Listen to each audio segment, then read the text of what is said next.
Sebelum saya mulai pembahasannya, saya ingin sampaikan bahwa cuplikan video yang saya gunakan diambil dari News Asia sebagai pemegang lisensi dan pemilik hak siar di YouTube.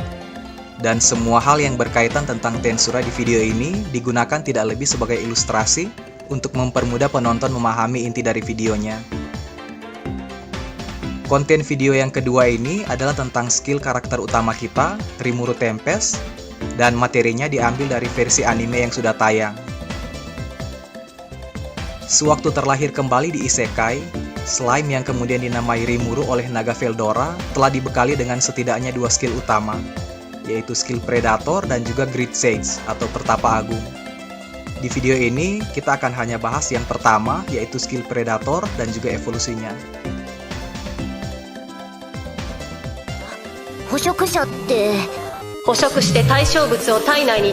Predator atau nama lainnya Devourer adalah unique skill yang memiliki 5 efek utama. Predator dalam bahasa Indonesia ini berarti pemangsa. Di awal scene, hal inilah yang dilakukan oleh slime yang bernama Ru dengan melahap apa saja yang ada di sekitarnya. Di alam liar, yang kuat akan memangsa yang lemah, dan kegiatan ini biasanya didorong atas keinginan untuk bertahan hidup. Dalam konteks yang lebih luas, terutama jika diterapkan pada manusia, biasanya ini adalah sifat negatif yang tidak ada kaitannya dengan bertahan hidup, tetapi lebih ke arah kesenangan atau hiburan. Dalam anime, skill ini punya beberapa efek. Yang pertama, Predation. Efek ini menyerap target ke dalam tubuh pengguna. Efektivitasnya bergantung apakah target yang diserap dalam keadaan sadar atau tidak. Target yang diserap bisa berupa makhluk hidup ataupun benda mati, dan bahkan bisa menyerap partikel sihir sekalipun. Dalam situasi tertentu, suatu skill juga bisa diserap dan dipelajari. Efek yang kedua, analisis. Target yang telah diserap akan dianalisa. Jika target berupa item, item tersebut bisa diduplikasi ulang dan juga diproduksi. Jika yang diserap adalah skill, maka skill tersebut bisa ditiru dan digunakan. Efek yang ketiga, stomach. Target disimpan, dianalisa sambil menunggu tindakan apa yang akan diberikan pada target. Batas penyimpanannya unlimited dan lokasinya berada dalam perut slime Rimuru. Yang keempat, mimicry, meniru penampilan dari target. Dalam situasi yang lebih rumit, pengguna skill bahkan bisa meniru semua aspek dalam diri target, termasuk potensi evolusi dan juga pengembangan kekuatan seperti halnya skill. Yang kelima, isolation. Materi berbahaya akan dikarantina, dikonversi, dan digunakan sebagai cadangan energi jika dibutuhkan. Skill ini akan berevolusi ke tingkat selanjutnya dengan menggabungkan skill ini bersama satu skill yang lain yang didapatkan dari Orc Disaster Guild yang bernama Starve. Starve berarti kelaparan atau rasa lapar. Ini adalah suatu keadaan yang wajar dialami oleh makhluk hidup yang secara alami akan mendorong dia untuk memenuhi kebutuhan tersebut dengan mencari makan, dan bahkan dalam situasi yang terburuk, ini akan mendorongnya, makhluk hidup tersebut, memangsa makhluk yang lain. Dalam kasus Gale, hal ini membuatnya mudah dimanipulasi seperti yang dialami bangsa Orc.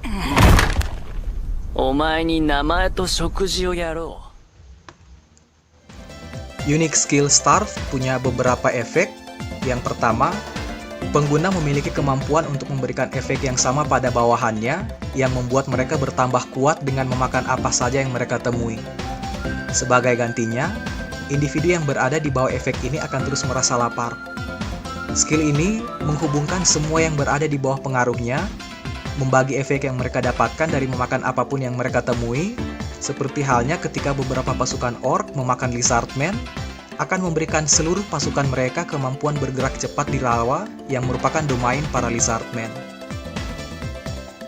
Efek berikutnya adalah pengguna dapat mengkonsumsi bawahan, bahkan bagian dari tubuhnya sendiri untuk bisa meningkatkan efek regenerasi. Semakin lapar pengguna, semakin besar kekuatannya.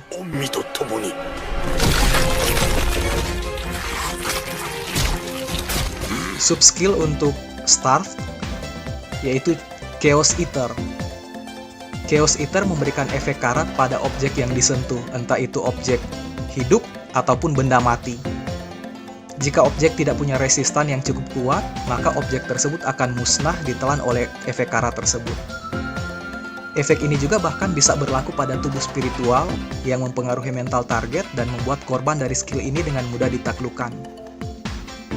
Skill ini bisa di-counter dengan skill pemulihan, tetapi kebanyakan skill pemulihan tidak benar-benar bisa menahan laju korosi pada tubuh korban, kecuali dalam kasus Rimuru yang bahkan bisa mengembangkan reaksi corrosion nullification sewaktu beradu dengan Orc Disaster.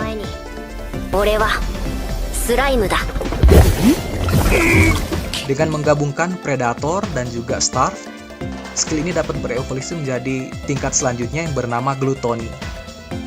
Gluttony adalah sebuah unique skill tingkat selanjutnya yang merupakan gabungan dari kedua skill tersebut. Dan skill ini berhasil didapatkan setelah Rimuru berhasil menelan Orc Disaster. Skill ini mewarisi sub-skill dan efek yang ada dari kedua skill sebelumnya, hanya saja dengan kemampuan yang lebih besar dan kuat, juga jangkauan yang lebih luas.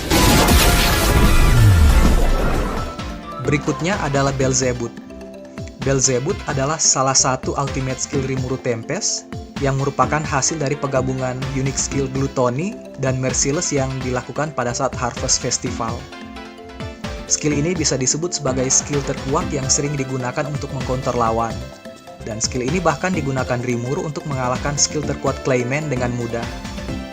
Skill ini merupakan bentuk evolusi tertinggi dari skill Predator milik Rimuru, yang setidaknya dalam versi anime telah ditunjukkan bagaimana kemampuannya. Meskipun begitu, berdasarkan light novel, skill ini masih akan berevolusi ke tingkatan yang lebih tinggi.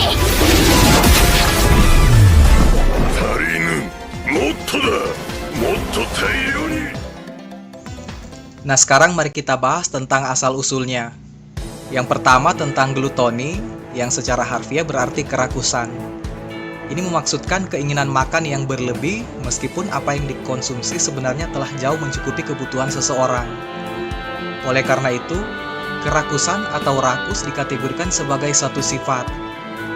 Dalam beberapa aliran Kristen, sifat ini dianggap sebagai salah satu dari 7 dosa besar.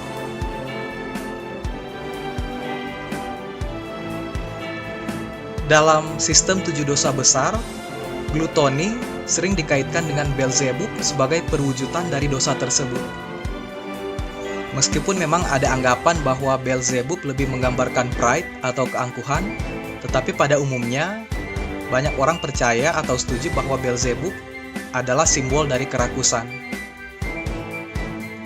Nah, dalam kepercayaan tersebut, Belzebub disebut sebagai salah satu dari 7 pangeran neraka dan merupakan salah satu dari 3 fallen angel tertua bersama dengan Lucifer dan Leviathan. Dalam konteks biblikal, nama Belzebul atau Belzebub pertama kali dimunculkan secara gamblang dalam Second Book of Kings di pasal yang pertama. Disebutkan bahwa Belzebul merupakan tuhan dari bangsa Filistin yang ada di Ekron. Nah, kota ini sekarang berada di wilayah Israel modern. Dalam bahasa aslinya, Belzebub berasal dari 2 suku kata. Yang pertama yaitu Baal, berarti tuan atau pemilik, dan Zebul, yang berarti tempat tinggi, yang secara harfiah berarti pemilik surga. Istilah lainnya yang berkaitan yaitu Zebub, ini memaksudkan dewa lalat, entah sebagai hinaan terhadap orang Filistin atau memang merupakan arti yang sebenarnya. Sekilas mengenai istilah Baal, Baal sendiri sebenarnya sangat familiar dalam masyarakat politeis kuno, semisal Belkarnain, Tuhan bertanduk 2, Belhamon, dewa kesuburan, Belfegor, dan lain-lain. Setiap kota bahkan punya Baalnya masing-masing.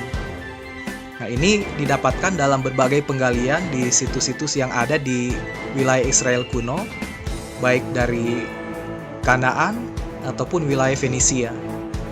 Kembali ke Belzebub, Belzebul sendiri dipercaya memiliki kemampuan pemulihan. Itulah sebabnya dalam Gospel of Matthew pasal 12, orang Yahudi menuduh Yesus melakukan penyembuhan dengan kekuatan Belzebul. Namun yang menarik di pasal tersebut, kata-kata Yesus menunjukkan bahwa Belzebul punya kedudukan seperti halnya pangeran dalam kerajaan satanik. Bisa jadi pernyataan inilah yang akhirnya menjadi dasar tradisi Kristen seperti yang disebutkan sebelumnya. Penggambaran Beelzebub di anime Tensura cukup detail dan bisa dibilang cukup menjelaskan mengenai makna aslinya, mulai dari urutan evolusi skill yang memang sejalan dengan etimologinya. Walaupun begitu, ada beberapa hal yang digambarkan secara upside down atau terbalik yang mungkin membuat kita bingung. Tapi intinya selama kita bisa menikmatinya sebagai satu hiburan, gratis apalagi, maka sudah sepantasnya kita memberikan apresiasi atas kerja keras mereka. Saya berterima kasih kepada Muse Asia juga kepada Fuse sebagai penulisnya. Di video berikutnya, seperti yang saya sebutkan tadi, saya masih akan bahas hal-hal yang berkaitan dengan Tensura. Dan saya berharap semoga teman-teman bisa terus mendukung channel sederhana yang saya buat. Dan dengan demikian saya bisa terus berbagi hal-hal yang saya pelajari dari berbagai macam anime. Kalau berkenan bisa tolong subscribe juga.